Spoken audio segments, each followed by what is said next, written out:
Kamal Haddon on Malcolm X. Malcolm X is born Malcolm Little in Omaha, Nebraska, the Midwest during this period.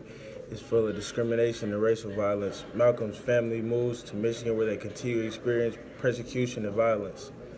White people murdered Malcolm's father and forced his mother into a mental hospital. After living in Michigan detention home and completing the 8th grade, Malcolm moves to Boston, Massachusetts to live with his half-sister Ella. In Boston, Malcolm quickly becomes involved in urban nightlife. He passes for being much older than he is, wearing flashy clothes, gambling, drinking, doing drugs, and dating older white women. Sophia. Malcolm eventually takes a job as a railway porter. He then moves to New York where he begins working as a hustler in Harlem. Malcolm's furious jobs there include running numbers, selling drugs, and steering white people to black brothels. He also commits armed robberies.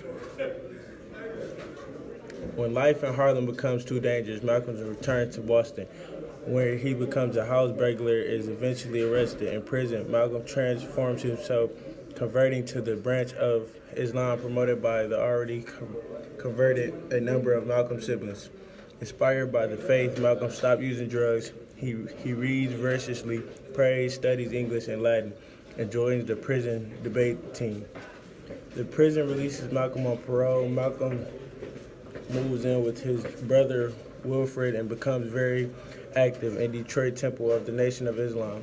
Malcolm receives permission to drop his last name, which a white slave owner gave to one of his ancestors. He adopts the placeholder X as his last name, using the letter to represent the lost name of his African ancestors. Malcolm X soon meets the Nation of Islam's leader, Elijah Muhammad, and rises quickly from the rank of the temple assistant. In Detroit to the nation's first national minister, Malcolm X becomes known throughout the United States and even outside of Muslim circles as a furious advocate for black unity and militancy. The Nations of Islam's leader resent and feared Malcolm despite his allegiance to their cause, and they suspend him from the organization.